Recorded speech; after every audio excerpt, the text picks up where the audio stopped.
Une femme a cette capacité de gérer, dit la Bible, la grossesse, comme on nous a expliqué hier, au point que la Bible dit ceci, que nul homme ne connaît comment Dieu forme les os dans les entrailles d'une. Donc, autrement dit, la femme est la seule personne qui sent quand quelque chose est entré en moi, il y a quelque chose qui grandit, quelque chose qui bouge.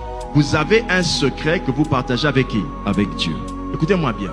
Je ne vous dis pas que quand tu veux faire un commerce, n'en parle pas à ton mari. Non. Je ne vous dis pas, quand tu veux prendre une décision pour la maison, n'en parle pas à ton mari. Non.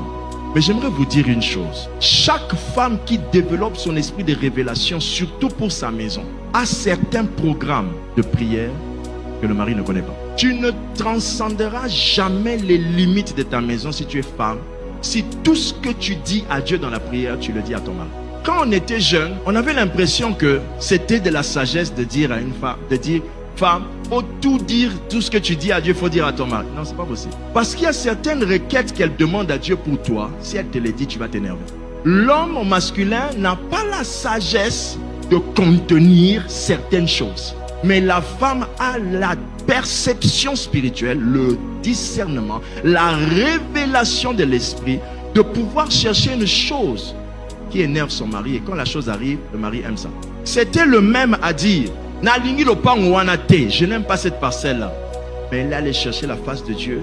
Finalement, elle a trouvé et on lui a fait un bon prix. Et puis elle vient dire à son mari, finalement, ils prennent ça à la moitié du prix. Il est le premier à sauter sur une chose qu'il avait rejetée. Parce que vous avez la capacité de développer un secret avec Dieu. Quand vous voyez que certaines choses, les hommes ne peuvent pas comprendre, cherchez ça vous. Ça développe en vous l'esprit de révélation.